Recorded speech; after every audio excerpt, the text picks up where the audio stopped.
हर हर महादेव। प्यारे मित्रों, जब प्रदोष तिथि किसी वार को पड़ती है तो प्रदोष तिथि को उस नाम से जाना जाता है। अगर सोमवार को प्रदोष व्रत पड़ रहा है तो सोम प्रदोष व्रत के नाम से जाना जाएगा। वहीं रविवार के दिन अगर प्रदोष व्रत पड़ रहा है तो उस दिन के नाम से उसे रवि प्रदोष व्रत कहा जाएगा। मित्रों, रवि प्रदोष व्रत की कथा सुनने व पढ़ने से जीवन के सभी कष्ट दूर हो जाते हैं और भगवान शिव की असीम कृपा प्राप्त होती है। इस कथा को अंत तक जरूर सुना चाहिए। कथा को बीच में छोड़ने से पाप लगता है। एक ग्राम में अति दीन ब्राह्मण निवास करता था। उसकी साध्वी स्त्री प्रदोष व्रत किया करती थी। उसे एक ही पुत्र रत्न था। एक समय की बात है, वह पुत्र गंगा स्नान करने के लिए गया। दुर्भाग्यवश मार्ग में चोरों ने उसे घेर लिया और वे कहने लगे कि हम तुम्हें मारेंगे नहीं, तुम अपने पिता के गुप्त धन के बारे में हमें बतला दो। बालक दीन भाव से कहने लगा कि बंधुओं, हम अत्यंत दुखी दीन हैं, हमारे पास धन कहाँ है। तब चोरों ने कहा कि तेरे इस पोटली में क्या बंधा है। बालक ने संकोच कहा कि मेरी माँ ने मेरे लिए रोटियां दी हैं।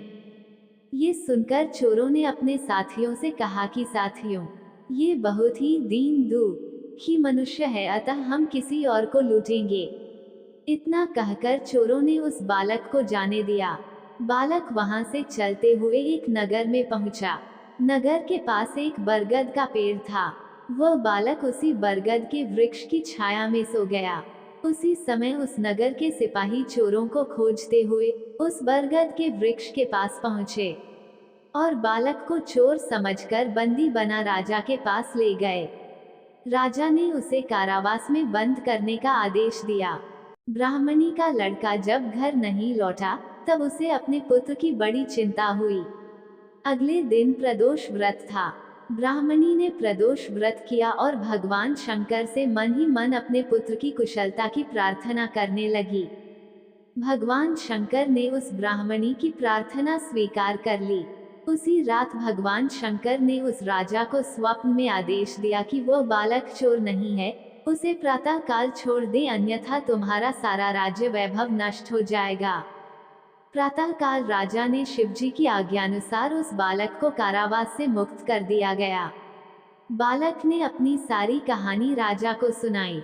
सारा वृतांत सुनकर राजा ने अपने सिपाहियों को उस बालक के घर भेजा और उसके माता पिता को राजदरबार में बुलाया।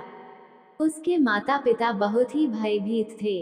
राजा ने उन्हें भयभीत देखकर कहा कि आप भयभीत न हो, आपका बालक निर्दोष है। राजा ने ब्राह्मण को 5 गांव दान में दिए, जिससे कि वे सुखपूर्वक अपना जीवन व्यतीत कर सकें। इस तरह ब्राह्मण आनंद से रहने लगा। शिव जी की दया से उसकी दरिद्रता दूर हो गई।